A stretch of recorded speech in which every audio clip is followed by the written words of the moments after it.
I'm Mike from St. Thomas Economic Development, here with another little update from St. Thomas City Hall.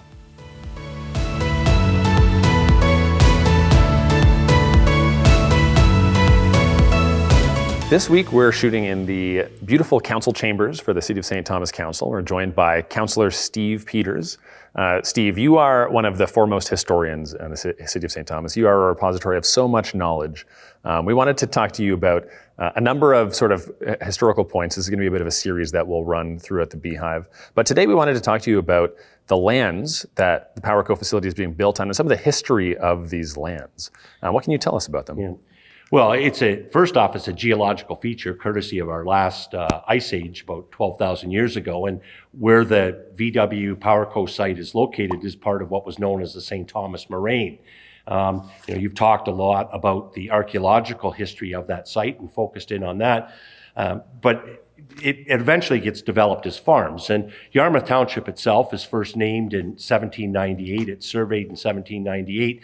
And then in 1819, Colonel Thomas Talbot, who was responsible for the settlement of over 27 townships in southwestern Ontario, Talbot became superintendent and responsible for divvying up those lands in North Yarmouth. So in 1831, 4 families left Holdsworthy, Devonshire, England, the Gilberts, the Westlakes, the Penhales, and the Andrews, and they left and came to Canada. They were on a boat called the Calypso. They spent 8 weeks on the boat, traveling from Bristol to New Brunswick, and then eventually to New York City. And then at New York City, they went up the Hudson River and then went to Albany, New York. And then at Albany, New York, they took the Erie Canal to Buffalo and then took a boat to Port Stanley. And it was at Port Stanley that Gilbert and Westlake went to see Colonel Talbot to ask about if they could have land. Talbot was responsible for giving out land grants. Penhale, he stayed behind in Port Stanley. He was a farrier or a horseshoer by trade, and he spent a year as a farrier in port. But about 1832, he moved to North Yarmouth and took up lands in North Yarmouth and settled a farm. That's fantastic. They came across in the Calypso. Is that the inspiration for the festival in Port Stanley that happens every year? No, I think it's just a remarkable coincidence that it had that same name. But no, and then the family settled. And part of your responsibility once you received your land is you had to clear your land. You had to clear 10 acres of land, build a house by 20 by 40 feet, and clear half the road allowance in front of your house. And you couldn't get title to your property until you did that.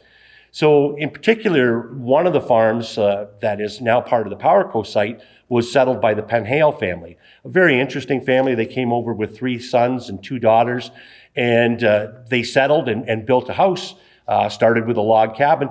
And then, and it's just sort of to the east of Highbury Ave on the south side of the road. And the family eventually named it the Mount Pleasant Farm. But the interesting feature when they settled and they built their first house, they built a mud house made of mud and straw. It's an adobe house. There were a number of them in Yarmouth Township or Central Elgin today, one still standing. And that house was the family home until 1934 when it was destroyed by fire. Wow, that's amazing. Just for you to be able to understand the specific path that these families took to end up exactly where they did is incredible. It really is a remarkable journey. And to think as well that you leave Devonshire and you come all the way to Port Stanley, you don't even have any guarantee that Colonel Talbot was going to give you land yet or not.